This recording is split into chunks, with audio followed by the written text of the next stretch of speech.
জেনা ব্যভিচারের শাস্তি কোনো সমাজ বা দল করতে পারবে কি? অনেকেই হাতের নখ স্টাইল করে বড় করে। এটা কি জায়েজ? সালাতে পায়ের সাথে পা মিলাতে হবে নাকি কাঁধের সাথে কাঁধ মিলাতে হবে? শুধু পা মিলালেই হবে কি? অজুতে মাথা কতটুকু মাসেহ করতে হবে? মহিলারা চুল বড় হলে কাটতে স্বামীর অনুমতি লাগবে কি? সালাতে দাঁড়ানোর ক্ষেত্রে পায়ে পা লেগে গেলে সেক্ষেত্রে কোনো বেয়াদবি হবে কিনা? অনেক মসজিদে সালাত শেষে মোনাজাত করা হয় না। অনেকে এই জাতীয় মসজিদকে অহংকারী মসজিদ বা অহংকারী ইমাম খতিব হিসাবে চিহ্নিত করে থাকেন। এই বিষয়ে জানতে চাই। বৃদ্ধ বয়সে ৬০-৭০ বছর ব্যবধানের কোনো নারীকে বিবাহ করা যাবে কি না? অনেক আগে মাগুরায় চাকরি করার সময় অফিসের মালামাল ক্রয়ের জন্য ঠিকাদারের কাছ থেকে ৳৫০০ হাওলাত নিয়েছিলাম। পরে আমি অনেক খোঁজাখুঁজি করে তাকে পাইনি। আমার প্রশ্ন হচ্ছে, এখন এই টাকা আমি কি করব? তীব্র বৃষ্টির কারণে জুমার সালাত না পড়ে জোহর ঘরে বসে পড়তে পারবো কি? একটি হাসপাতালের ভিতরে পাঞ্জেগানা মসজিদ রয়েছে। সেখানে আজান ছাড়া সালাত আদায় করা হয়। তাদের নামাজ হবে কি? সুপ্রিয় দর্শক শ্রোতা, আপনাদের পাঠানো অনেকগুলো প্রশ্ন থেকে আজ আমি কয়েকটি প্রশ্নের উত্তর দেব। অমা তাওফিকি ইল্লা বিল্লাহ। জেনা ব্যভিচারের শাস্তি কোনো সমাজ বা দল করতে পারবে কি? মূলত জেনা ব্যভিচারের শাস্তি করবে রাষ্ট্রপ্রধান তথা বিচারক। আল্লাহ তাআলা ৪ নম্বর সূরার ৫৯ নম্বর আয়াতে বলেন, ইয়া আইয়ুহাল্লাযীনা আমানু আতিউল্লাহ ওয়া আতিউর রাসূল ওয়া উলিল আমরি মিনকুম। হে ঈমানদার বান্দাগণ, তোমরা আনুগত্য করো আল্লাহ এবং তার রাসূলের এবং নির্দেশের অধিকারী যারা উলুল আমর তাদের আনুগত্য করো। মূলত উলুল আমররাই বিচার কার্য করে থাকেন। তবে কোনো দল বা সমাজ যে কাজটি করতে পারেন সেটা হচ্ছে, কোনো দলের নেতাকর্মী হলে তার বিরুদ্ধে তদন্ত করে তাকে দল থেকে বহিষ্কার করা যায়। সমাজের কোনো ব্যক্তি হলে, যেমন সমাজের যদি তিনি চেয়ারম্যান মেম্বার হন, তাহলে তার ব্যাপারে তদন্ত সাপেক্ষে তাকে পদ থেকে হটানো যায় বা পদ থেকে হটানোর ব্যাপারে সাধারণ পাবলিক মিছিল মিটিং করতে পারেন এবং তাকে থানার সোপর্দ করে দিতে পারেন। তবে কোনো অবস্থাতেই আইন নিজের হাতে তুলে নিয়ে কাউকে মারা বা কাউকে হত্যা করা হারাম একটি কাজ। অনেকেই হাতের নখ স্টাইল করে বড় করে। এটা কি জায়েজ? মূলত নবী রাসূলদের অন্যতম একটি সুন্নত হচ্ছে নখ কেটে ছোট করে রাখা। নখ কেটে ছোট করে রাখা এটা যেমনিভাবে সুন্নত, ঠিক তেমনিভাবে এর অনেকগুলো উপকারিতা রয়েছে। যেমন এর ভিতরে কোনো ময়লা ঢুকলে তা আমাদের স্বাস্থ্যের জন্য ক্ষতিকর। খাবারের সময় এর ভিতরে খাবার ঢুকে যায়। ইত্যাদি কারণে আমরা নখকে ছোট করে রাখি। যারা স্টাইল করে বড় করে রাখে মূলত এটা জায়েজ একটি কাজ নয়। কেননা নখ বড় করে রাখলে অনেক সময় নখের নিচে পানি ঢোকা বা অজুর সময় নানা ধরনের সমস্যা হতে পারে। এই কারণে নখকে সবসময় ছোট রাখা এটা সুন্নতে রাসূল বা নবীদের একটা সুন্নত। তো অবশ্যই আপনাকে আমাকে নখ ছোট করে রাখতে হবে। সালাতে পায়ের সাথে পা মিলাতে হবে নাকি কাঁধের সাথে কাঁধ মিলাতে হবে? শুধু পা মিলালেই হবে কি? মূলত সালাতে কাঁধের সাথে কাঁধ মিলানোর জন্য রাসূলুল্লাহ সাল্লাল্লাহু আলাইহি ওয়াসাল্লাম বলেছেন। তিনি সালাত শুরু হওয়ার আগে বলতেন, কাঁধের সাথে কাঁধ মিলাও, গায়ের সাথে গা মিলিয়ে দাঁড়াও, মাঝখানের ফাঁকা জায়গা বন্ধ করো, শয়তানের চলাচল তোমরা বন্ধ করো। কিন্তু সাহাবায়ে কেরামগণ তারা কাঁধের সাথে কাঁধ, হাঁটুর সাথে হাঁটু, পায়ের সাথে পা লাগিয়ে দাঁড়াতেন। অর্থাৎ রাসূলুল্লাহ সাল্লাল্লাহু আলাইহি ওয়াসাল্লাম কখনো পায়ের সাথে পা লাগিয়ে দাঁড়াতে বলেননি, কিন্তু সাহাবায়ে কেরামগণ এটা করতেন।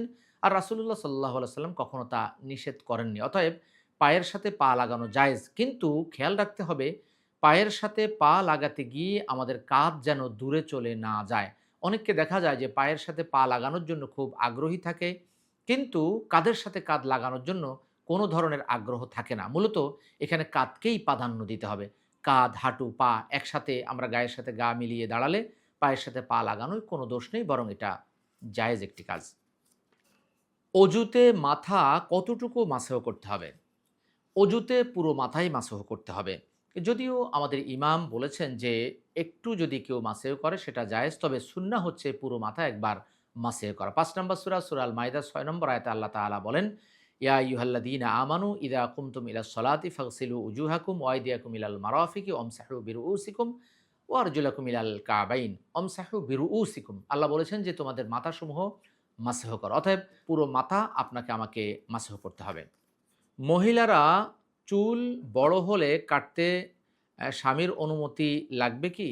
মূলত চুল বড় হলে কাটার জন্য স্বামীর অনুমতির কোনো প্রয়োজন নেই। স্বামীর অনুমতি লাগবে নফল ইবাদতের ক্ষেত্রে, যেমন নফল সালাত, নফল সিয়াম।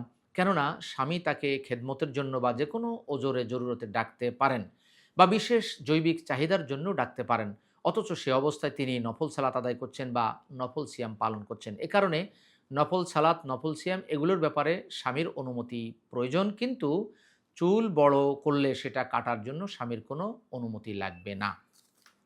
সালাতে দাঁড়ানোর ক্ষেত্রে পায়ে পা লেগে গেলে সেক্ষেত্রে কোনো বেয়াদবি হবে কি না?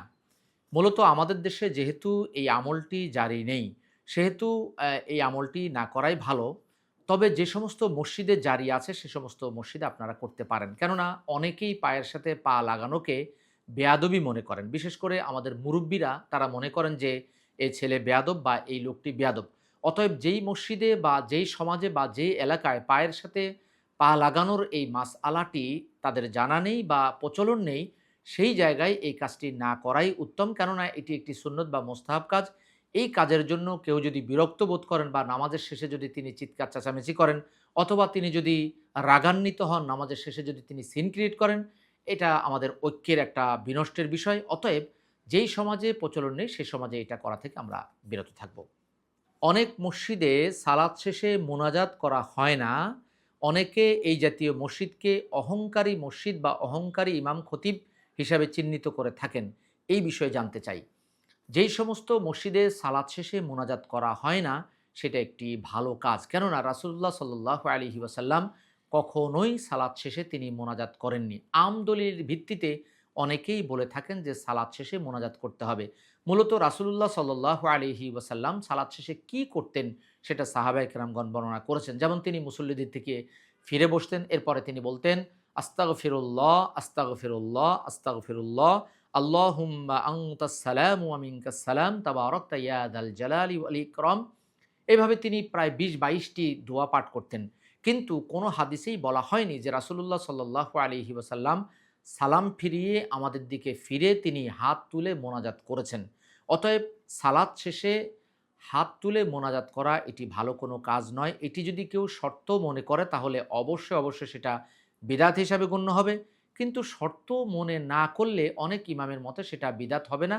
তবে সেটা কোনো সুন্নাহসম্মত কাজ নয়। অতএব যেই মসজিদে এটা হয় না, আপনারা চেষ্টা করবেন সেই মসজিদে গিয়ে বরং সালাত আদায় করতে। সেটা অহংকারী মসজিদ বা অহংকারী ইমাম খতিব এটা বলার কোনো সুযোগ নেই। কেননা এটা রাসূলুল্লাহ সাল্লাল্লাহু আলাইহি ওয়াসাল্লাম, সাহাবায়ে কেরাম, তাবিঈনগণের আমল এবং মক্কা মদিনা সহ এখনও বিশ্বের অনেক রাষ্ট্রে বা ৩ ইমামই এই আমলটি করে থাকেন। বৃদ্ধ বয়সে ৬০-৭০ বছর ব্যবধানের কোনো নারীকে বিবাহ করা যাবে কি না? যেকোনো বয়সের নারীকেই বিবাহ করা যায়। তবে যিনি বিয়ে করছেন তার উদ্দেশ্য সম্পর্কে অবশ্যই জানতে হবে। কেননা আমরা সাধারণত বিয়ে করে থাকি কোনো মহিলাকে যেন তিনি আমার সেবা করতে পারেন, তিনি যেন আমার জৈবিক চাহিদা মেটাতে পারেন। কিন্তু ৬০-৭০ বছরের একজন মহিলাকে বিয়ে করে আমার কী লাভ হবে? তিনি কি আমার কোনো সেবা করতে পারবে? তিনি কি আমার কোনো জৈবিক চাহিদা পূরণ করতে পারবেন? বিষয়টি যদি এমন হয় যে কেউ কাউকে কথা দিয়েছেন অথবা কারো কোনো সম্পত্তি আছে সেটা গ্রহণ করার জন্য তিনি তাকে বিয়ে করছেন, অথবা তার কোনো পারিবারিক সম্পর্ক রয়েছে সে কারণে তিনি বিয়ে করছেন। ব্যক্তি যদি তার উদ্দেশ্য অনুযায়ী বিয়ে করেন তাহলে অবশ্যই সেটা জায়েজ। তবে অবশ্যই আপনাকে আমাকে বুঝতে হবে যে বিয়ের পরে আমি তাকে কন্টিনিউ করতে পারবো কিনা। অনেক জায়গায় দেখা যায় যে ৬০ বছর ৭০ বছরের মহিলাদেরকে বিয়ে করা হয়। বিয়ে করে তার সম্পত্তি হাতিয়ে এরপরে অনেকে চলে যান। এটা যেন না হয়। অর্থাৎ উদ্দেশ্য অনুযায়ী আপনাকে আমাকে এই বিয়েগুলো করতে হবে। অনেক আগে মাগুরায় চাকরি করতাম, তখন অফিসের মালামাল ক্রয় করার জন্য ঠিকাদারের কাছ থেকে ৳৫০০ হাওলাত নেই। পরবর্তীতে অনেক খোঁজাখুঁজি করেও তাকে পাইনি। আমি টাকা ফেরত দিতে পারিনি। এখন আমি কি করব? আমার করণীয় কি? অর্থাৎ তিনি ঠিকাদারের কাছ থেকে টাকা নিয়েছেন, এখন তিনি ফেরত দিতে চান বা টাকা নেওয়ার পরপরই তিনি তাকে খোঁজ করেছেন কিন্তু তাকে খুঁজে পাননি। এক্ষেত্রে আপনি যেটা করতে পারেন সেটা হচ্ছে আপনি কাউকে দান করে দিতে পারেন। এই দানের সওয়াবটা যেন সে পায় এই উদ্দেশ্য করে। অর্থাৎ কোনো ব্যক্তিকে বা কোনো মসজিদ মাদ্রাসা আপনি তার নামের উপরে দান করে দিলেন যে আল্লাহ তাকে তুমি এই সওয়াবটা পৌঁছে দাও। বাদবাকি আপনি আল্লাহর কাছে এই ওজর পেশ করতে পারবেন যে আমি তাকে খুঁজে পাইনি বা তাকে আমি অনেক খোঁজাখুঁজি করেছি, তাকে বা তার বংশধর কাউকে আমি খুঁজে পাইনি। তীব্র বৃষ্টির কারণে জুমার সালাত না পড়ে জোহর ঘরে বসে পড়তে পারবো কি? তীব্র বৃষ্টির কারণে বা শীতের কারণে, বন্যার কারণে, কোনো বাঘ ভাল্লুকের ভয়ের কারণে, সাপ কুকুর বিচ্ছু এগুলোর ভয়ের কারণে কেউ যদি ঘর থেকে বের না হয়ে ঘরেই সালাত আদায় করে সেটা তার জন্য জায়েজ। ঠিক তেমনিভাবে জুমার দিনে কেউ যদি সালাত আদায় করতে না পারে তাহলে ঘরে জোহর আদায় করতে পারবে, কোনো সমস্যা নেই। একটি হাসপাতালের ভিতরে পাঞ্জেগানা মসজিদ রয়েছে, সেখানে আজান ছাড়া সালাত আদায় করা হয়, তাদের নামাজ হবে কি? মূলত আজান দেওয়া এটি হচ্ছে সুন্নতি একটি কাজ। যে কোনো মসজিদে বা যে কোনো পাঞ্জেগানা নামাজের জায়গায় সালাত আদায় করার জন্য, জামাত আদায় করার জন্য আজান দেওয়া এটি একটি ভালো বা জরুরি একটি বিষয়। যদিও এটি ফরজ বা ওয়াজিব বিষয় নয়, তবুও জামাত করার জন্য আজান দেওয়া ভালো একটি কাজ, সওয়াবের একটি কাজ।